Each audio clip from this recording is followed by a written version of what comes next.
Hello again, my name's Gabe Zollner. Real interesting little video clip that you might want to sort of go peruse on before it snooze.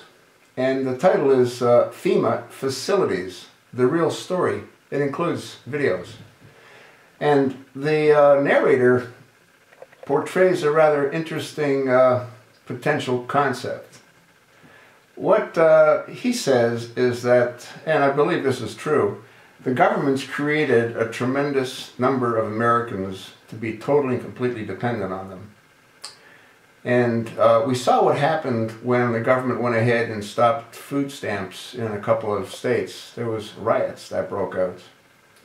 Well, what do you think is going to happen when the government runs out of money and can no longer provide the, 50 million, 55 million? 60 million people to receive their food stamps? What do you think is going to happen when that happens and they can't buy groceries to feed themselves and their families? Well, one of two things are going to happen. There are going to be riots breaking out. There are going to be people killing each other for food. Or the government's going to step in and provide their assistance. Now, if you've been watching a lot of my videos as it pertains to Obamacare, I've said pretty much the same thing.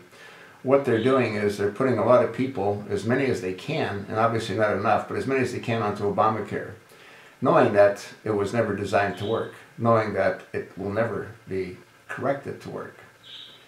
And eventually Obama's going to come in and offer his solution, which is the only solution available, which will be single payer.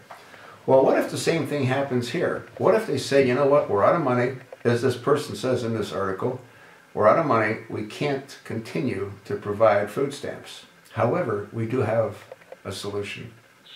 If you come willingly to one of our many FEMA camps, I believe there's over 800 throughout the United States, then we will provide food and shelter to those that need it.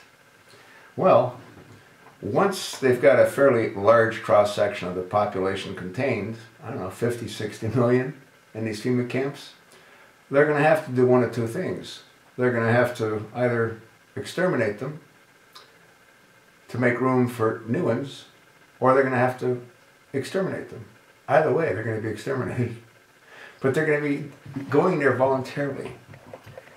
And then once the news of that becomes more prominent, that's when the blue shirts will take in and force as many of the dissidents, those that aren't willing to capitulate, they will be given an option.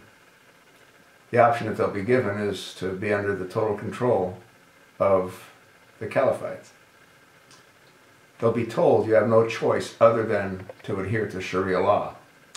And no different than what the Muslims do right now. If you're willing to give up your faith, if you're willing to follow Allah, if you're willing to convert, you're no longer going to be considered an infidel. Therefore, you will be allowed to live. Those millions of people that are willing to convert will be exterminated. Do you not see that that's where this is all headed?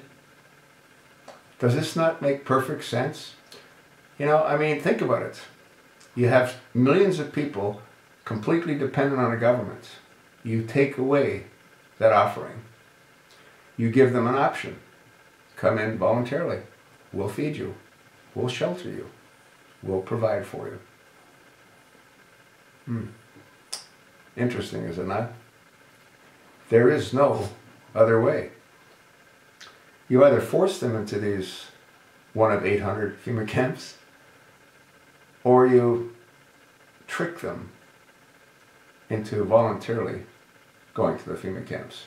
I gotta believe there's millions of people that wouldn't be adverse in receiving shelter and food for free.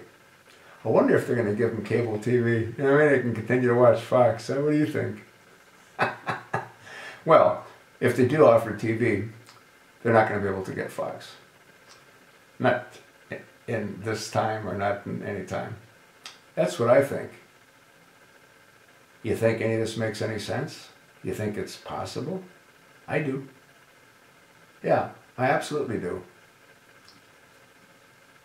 I absolutely do. I have no doubt that King Abdullah from Saudi Arabia planned this 55 years ago. They're very patient, we know that. They were kicked out of Syria over 40 years ago and doing everything that they can to get back in again. That's the Muslim Brotherhood. You know, the organization that Barack Hussein Obama constantly supports by giving them hundreds of millions, billions, maybe even trillions of dollars. Who knows? You know? Who knows? Folks, I think it's too late. I truly think it's too late. And this isn't to frighten anyone. I don't see us being able to stop this nightmare. No one. Even if Sheriff Joe and Lieutenant Mike Zulu come up with undeniable proof. As I said before, Obama could be barbecuing babies on a White House lawn. He'd get away with it. Yeah, it's too far gone. The cancer has metastasized. There's nothing left. That's what I think.